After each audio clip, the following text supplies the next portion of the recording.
ایک دن حضور سیر کرتے کرتے مدینۃ المنورہ سے باہر کسی چراگاہ میں تشریف لے گئے. وہاں ایک قافلے نے پڑاؤ کیا ہوا تھا، تو ان کے سرخ رنگ کے اونٹ چل رہے تھے. ایک اونٹ حضور کو پسند آ گیا، اس کے بخت پہ حضور کو پسند آ گیا. تو حضور نے ان سے کہا کہ یہ اونٹ بیچتے ہو؟ انہوں نے بیچنا تھا یا نہیں بیچنا تھا. حضور نے پوچھا تو کہا جی بیچتے ہیں. یا پھر مجھے اپنے شیخ یاد آئے، وہ کہتے ہیں میں دل ویچاں میں جگر ویچاں جے پیارا محمد آ جاوے، نہیں میں اپنا سارا گھر ویچاں جے پیارا محمد آ جاوے.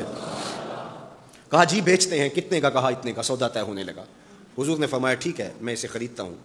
جو قیمت طے ہوئی، فرمایا کہ میں کوئی تاجرانہ غرض سے تو چل کے آیا نہیں تھا کہ قیمت ساتھ اٹھا لاتا. میں تو سیر کے لیے آیا، اچانک اونٹ پسند آ گیا، تو میں اپنے شہر جا کے اس کی قیمت تمہیں بھیج دیتا ہوں. انہوں نے کہا ہمیں منظور ہے. حضور نے اونٹ پکڑا اور چل دی. کافی دیر وہ حضور کو دیکھتے رہے، اور جب حضور چلنے لگے تو حضور کی رفتار کے حسن میں کھو گئے.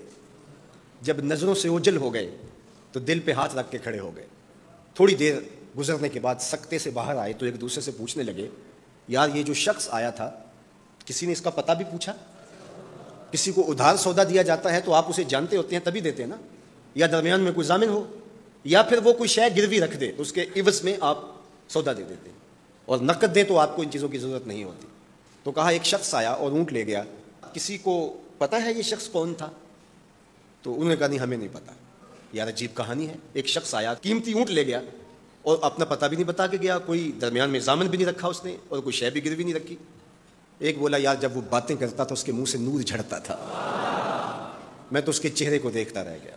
اذا سر استنار وجهه، اس کے چہرے سے نور نکلتا تھا. دوسرا بولا یار جب وہ مسکراتا تھا تو میں تو اس کی مسکراہٹ میں ہی کھو گیا. ایک نے کہا جب وہ بات کرتا تھا منہ سے چھن چھن نور کی کرنیں نکلتی تھی. اللہ اکبر. ایک کہا یار میں تو اس کی زلفوں کے پیچ و خم میں کھو گیا. اللہ اکبر. ایک کہنے لگا یار میں تو اس کی آنکھوں میں ڈوب گیا. کیا خوب سجن دیاں اکھیاں نے، کیا خوب سجن دیاں اکھیاں نے جویں پر کے سرائیاں رکھیاں. تو اجے میرا یار نہیں ڈٹھا جنوں ویکھ کے چند شرماوے، ادھی راتیں دن چڑھ جاوے جیو رخ تو نقاب اٹھاوے، تے جے او نکلے سیر کرن نوں سارا گلشن سیس نواوے اتے دھرتی لف لف جاوے، جے ہاتھ پھلاں وچ رکھدا ہاتھ پھلاں تو ود جاوے، نین نشیلے مست رسیلے وچ سونا کجل سہاوے، اکھ اگڑے تے انج پیا جاپے جویں میں خانہ کھل جاوے، تے جے او کھولے پیچ زلف دے اتے راہی راہ پل جاوے، توبہ توبہ حسن سجن دا چال نہ چلی جاوے، بجلی ڈردی لشک نہ مارے متا بے ادبی ہو جاوے، علم خدا نے اینا دتا عقلاں وچ نہ آوے، عقل خدا نے اینی دتی علماں وچ نہ آوے، کی اعجاز نظر وچ او دی جو آوے وک جاوے، خلق او دے نے مول ہی دنیا کوئی ورلا ہی جان بچاوے، اعظم ایڈا سونا ماہی سانو کدرے نظر نہ آوے. انہوں نے کہا یار ہم تو اس کے حسن میں کھو گئے، کسی کو یاد نہیں رہا اس کا پتہ پوچھ لیتا. انہوں نے کہا جو بھی ہوا سو ہوا. اب وہ اپنے حسن کا جادو جگا کے تم سے قیمتی اونٹ ہتھیا کے لے گیا، اب وہ نہیں آئے گا.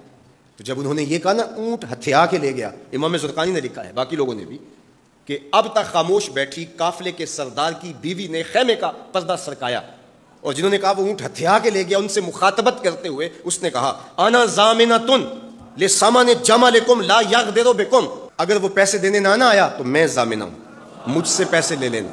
اچھا تو جانتی ہے اسے؟ کہا اللہ میں بھی نہیں جانتی.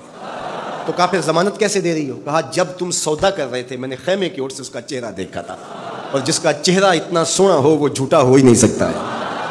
اللہ اکبر. ابھی تھوڑی دیر گزری. فلما کان العشاء اتانا رجل فقال انا رسول اللہ صلی اللہ علیہ وسلم الیکم ھذا تمرکم وکلوا واشربوا واقتالوا واستوفوا. کہتے ہیں کہ وہ ایک شخص آیا، اس نے کہا یہ کھجوریں حضور نے تمہاری ضیافت کے لیے بھیجی ہیں اور ان کھجوروں سے اپنی قیمت پوری کر لو. انہوں نے کہا کہ ہم قیمت کیا لیں گے، خود بک گئے ہیں، تیری تک کے ادامہ میں مرید ہو گئے، ہمیں بتا وہ پیارا رہتا کہاں ہے. تو انہوں نے کہا وہ جو نخلستان نظر آ رہا ہے، وہ کھجوروں کے جھنڈ دکھائی دے رہے ہیں، یہی ڈیرا ہے اس مدنی ماہی کا. تو سارا قبیلہ وہاں سے اٹھا، وفد طارق کے نام سے اس کی شہرت ہے، اور حضور کے قدموں میں گیا اور حضور کے ہاتھوں میں ہاتھ دے کے اسلام قبول کر لیا. اللہ نے اپنے محبوب کا چہرہ ہی ایسا بنا دیا، دیکھنے والے کہا کرتے ہیں اللہ اللہ، یاد آتا ہے خدا دیکھ کے صورت تیری.